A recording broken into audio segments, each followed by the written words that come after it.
Wholeness, beautiful beings, welcome to Notes of Nara. My name is Naja Rashida here, and may this message find you well and whole and happy and healthy. Today's topic, we're going to discuss soul suffering. Is suffering the only way to radical acceptance? I was having a discussion with my father, a philosophical one. Like, what's the point? What is the point of me being here, you being here? Why are we here if there's so much suffering? Why is it that in order to be closer to God, to be awakened, to be enlightened, the only way is through suffering? And suffering usually means an ego death, the death of illusion. We live in tons of illusion, and the gateway to those illusions is through over-identification. We over-identify with our careers, we over-identify with the roles that we play in our relationships that we have, our likes or dislikes, our cultural beliefs, our political beliefs. We overdo it. And with that, we fabricate this very thick veil of illusion. And that takes us further and further and further away from our purpose, our soul purpose. Our soul purpose becomes hijacked. It's not a protected purpose anymore. It's a hijacked purpose. We become blind to ourselves, to our inner world, to our inner standing. And the only way I find that the only way for us to reclaim our soul purpose is to rip the veil off, rip the illusion off from our eyes, from our inner eye, from our heart, from our mind, to liberate our spirit so that the soul can function at its highest potential. So that ego can be given the assignments it needs to be given, so it doesn't hijack the spirit, right? Because ego will possess. Ego is almost like an entity that you can't necessarily kill off because it's part of the human collective. And how is it possible to kill or demolish or destroy the ego when we all have individual egos? Are you going to go to each person and destroy everyone's ego? It has to happen on such a collective level and such a profound level with the consciousness of the human collective, right? Which I think with every passing moment, we're getting closer and closer and closer to that. And you'll see that through wars that are manifested throughout the centuries. Something that's so diabolical that affects the whole globe, like the Great Depression or a great famine or a dis-ease that wipes out a percentage of the human population. It's like the reset button, if you will, so that the soul may gain access to spirit again. Access to why we are in physical manifestation, why we're in human form to do what we need to do. But it's tiring. It's exhausting. I'm the type of thinker and feeler where if I ever envision parenthood or motherhood, I get exhausted by what the child has to face. The child not only would have to face my own unhealed childhood wounds and things that I'm working on as a human being that will show up and weaknesses and strengths that show up through parenthood and their childhood. They're going to have to deal with their friends. They're going to have to deal with the political systems, the social systems, environmental issues, the financial issues. It's like they're going to have to fight hard to sustain themselves. In the first world or third world country, they like to call it, people are literally fighting for their basic needs to be met. Here in the first world, right, we are privileged societies where we don't have to think about our electricity or running water, clean running water, or toilets, or going to the grocery store, having access to food. We're imprisoned in a very different kind of way. In any way, it's like we have to face this whole wall of suffering. And when I ask, people who are open-minded or spiritual teachers or people who are on a spiritual path or, people that have just an openness about them where I can have these type of discussions, they'll say, "Oh, it's just it's part of the evolution of consciousness. We have to go through suffering in order to ascend. Ascend to where? Because my understanding is anything that goes up must come down. Why is it that we have to suffer so much in order to like finally surrender to radical acceptance or self-acceptance or love? Is the suffering when the soul, when the universe, when life is ripping our a veil of illusion to shreds? Is it because is the suffering because we're fighting with a tug of war with the veil of illusion? The soul is like, no, you need to release this, and then our ego is like, no, I need to keep this. Is that what induces our suffering?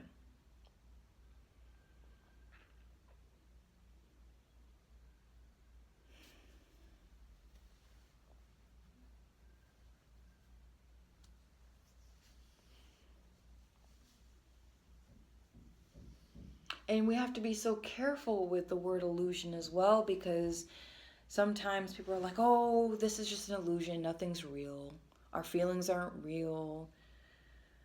Our situations aren't real. So if it's not real, then there's no purpose, there's no meaning. And if there's no purpose or meaning behind anything, isn't that like a gateway to hell? Like, you know what I'm saying? If you find absolutely no purpose in anything because it's not real, then what's the point in living? Right? I don't know. These are difficult questions I have. These are very difficult questions I have. And then they're human beings that will say, well, given that I know how much suffering there is in this world, I'm going to continue my bloodline anyway. I'm going to bring in my life. I'm going to have a son or a daughter anyway. And just do the best I can. And when I die off, I hope they'll do the best they can too. But it's like we're perpetuating suffering. I hope I'm not sounding hopeless. I'm not hopeless at all. I work with children. But I see that the stakes are stacked against these children. You would think in such a privileged society that I live in that we would be way more advanced. But I don't believe we are. We're very primitive. We can create a digital device where I can make a whole live video in real time and connect with people from China, England, South America right now. But we can't, as a collective, find ways to feed people. And maybe I'm just too, I'm too, I need to like see or think of ideas and ways to connect with people on a more local scale.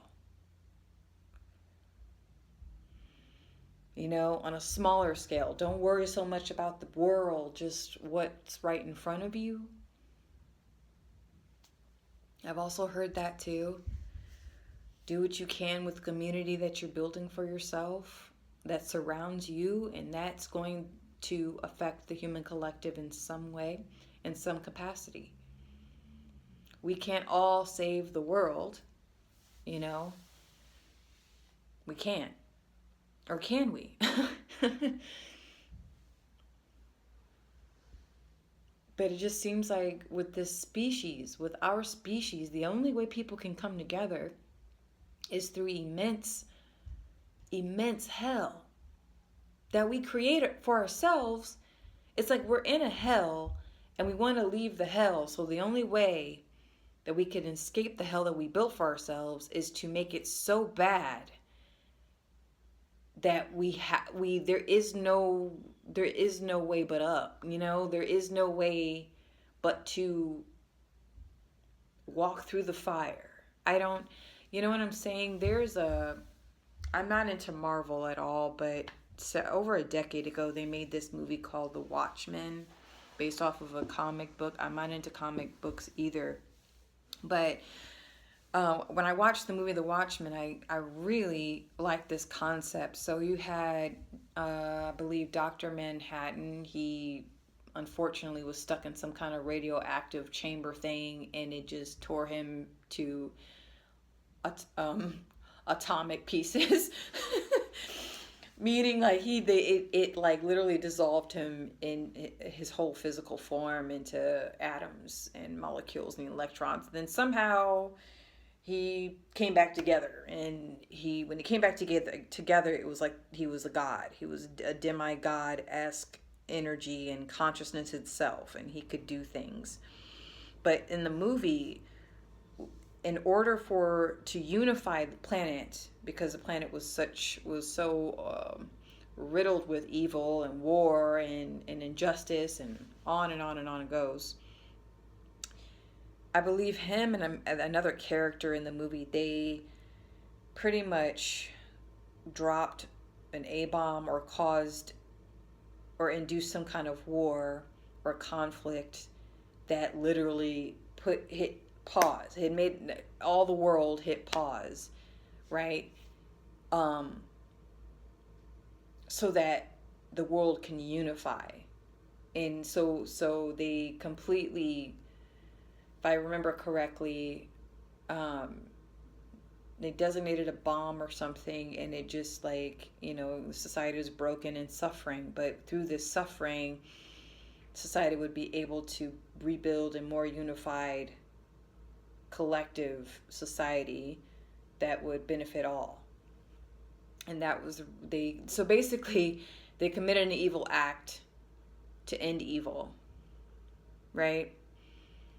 And not quite sure how far you can go with that, because recently in the news you had the Luigi guy, Luigi Mannioni or something, an Italian American, I guess,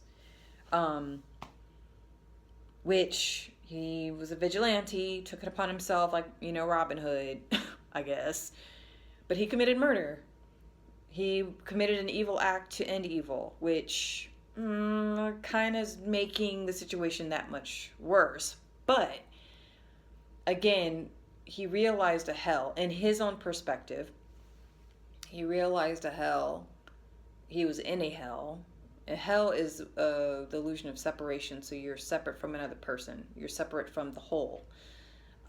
It's a mindset. It is definitely a type of reality that you lose yourself in. You lose the self in, and you pretty much succumb to the shadow self. It eats you from the inside out to the point where you are then separate from the whole. And this individual committed an evil deed or evil act, what would be labeled as evil, and he took the life of another person. I'm not sure, how he thought that would help the collective, but it was a manifestation, right, of the consequences of long-term suffering. It was almost like this act kind of confirmed the feelings and the sentiments of the human collective. As wrong and as evil as that act was, this man was also a father and a husband. Was he a good father? We don't know. Was he a good husband? We don't know. Was he a good CEO? Not everyone believed that, obviously. So, I'm not trying to justify murder or take a person taking the life of another person, but it says something though about this suffering. It's like people will justify war. People will justify killing other people. Oh, in the name of freedom, in the name of this, in the name of that. It's like when evil is being, an evil deed is acted out. And meaning you suppress a person, like let's say in a communist society, and it suppresses and oppresses a people generation after generation after generation after generation, and then something in the collective says enough is enough, and then that the evil deed pretty much, it flips, the roles flip, the role is flipped on its butt, and people don't take it anymore. Something, violence erupts and conflict erupts, because when you try to control free will is like our birthright. So when people try to rob that soul key from you, in a collective manner, generation after generation after generation, it's like, why are you surprised? And that's the thing, with suffering. Now we're having discussions about, reforming the healthcare system in the US. How many other vigilantes out there are going to start doing this if things don't change? Is the system just going to continue to ignore the collective? It does it further the gap between the haves and the have-nots, the people who can afford decent health care and people who can't. Is it increasing the divide? Many questions, but is suffering the answer, the only way to love, to self-realization, to unification?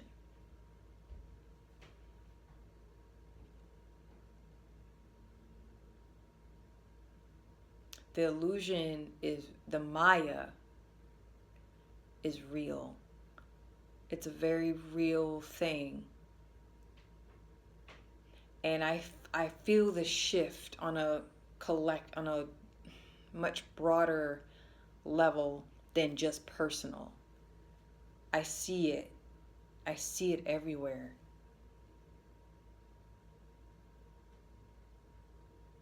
And when the illusion begins to slowly dissolve, things are going to get a bit more unstable. So yeah, these are big questions I have. I don't have the answers. If anything, I'm asking you all what you think and how you feel about it.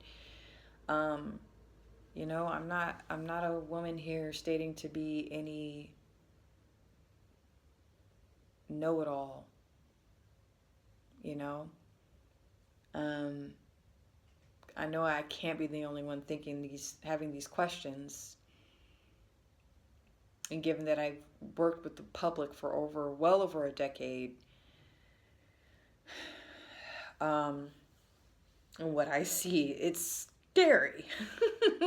So it's like, for people who don't work as in public health or in public schools or in public in general, and you work in your whatever you do, and you have that privilege of, I don't know, you build a fortress behind a fortress behind a fortress, and you're just like, you're on the outside looking in, I guess. I don't know, or on the inside looking out. I don't know, but when you're in the thick of it, it's a completely different perspective that you gain over time. But yeah, please let me know what you think or feel about this. And again, I'm not excusing the gentleman's, I don't want to call him a gentleman, but the young man's choice to take the life of another person to make a point, or because he did, because he said that he carved words in the bullets. That's personal. That's very, very personal. But he's just one of many who have probably the same sentiments and that are going through the same type of medical, physical hell. but they just made that choice to not, they they didn't make that choice to further the divide between the elite and everybody else. I think that that is just going to cause more separation in ways that it's not benefiting anyone. But it's forcing everyone to make those conversations, have those conversations. But is suffering the only way? You know what? I'll say this. The thicker the illusion, the thicker the veil, yeah, the more suffering one has to go through, individually and collectively. The less thick the veil is, you're doing your inner work. I think whatever happens collectively isn't necessary. It's going to affect you. It's going to affect everybody. No one can escape it and escape what's happening now. But it won't be such a shock, right? It's you the aftermath isn't going to be something that's going to knock you off completely, knock you off your kilter. But those that are in resistance and hold on to the veil of illusion are going to be very troubled. Things are not going to make sense. It's going to challenge their reasoning skills. It's going to challenge their faith, because many people believe in the political systems in place. They will die for it. They believe in the cultural systems in place. They believe in the religious systems in place. They believe in the spiritual systems in place. They believe in many systems that are in place that are starting to slowly buckle. And the only thing I think that is going to that will play a huge role in this is technology. Because with this whole digital age, it is very profound how how the human collective is expressing itself through the digital platforms. You're seeing it's like I'm seeing the madness, the corruption, ego, narcissism, codependency, the creativity, the healing, the love, the support, the humanity. It's like we're the collective is put on blast. We're putting ourselves on blast here. We're revealing ourselves to ourselves. We're revealing how fake we are. We're revealing how real and authentic we are. We're a whole mess, man. You know? I say we because I'm part of it. We're all part of it. We can't just sit here and you can't play the whole holier than thou. I'm more awakened than you. I got it together.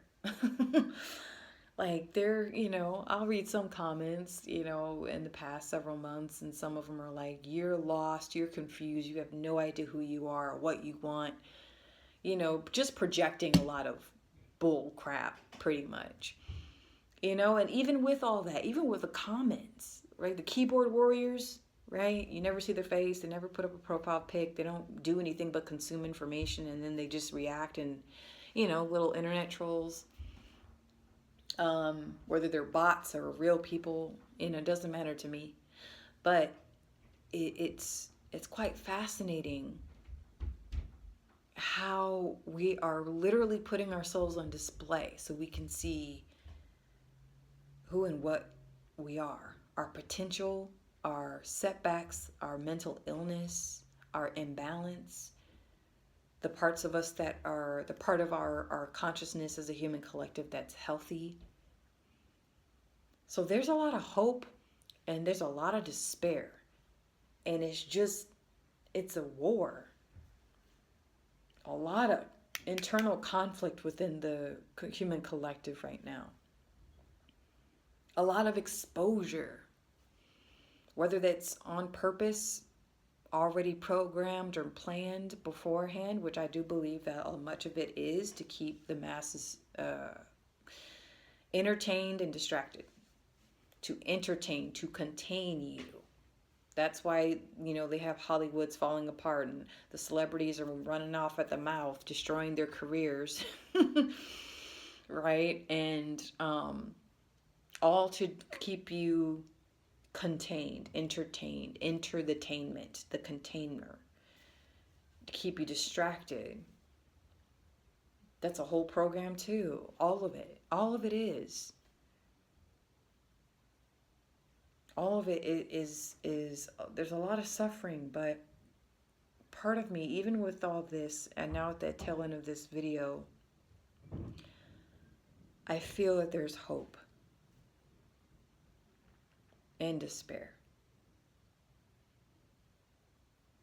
And in either way that we choose as a collective, we begin individually. Are you going to be in a hopeful space today or in this space of despair? Our choices that we make individually affect the collective. No matter what kind of wealth you're into or was born into, or poverty you're born into, or abuse or support or love or hatred, all of us are literally individually choosing the direction of our species through the level of how far we can take our accountability. How far will we take responsibility for the choices that we make? So with that, may this message find you well and whole, and take care.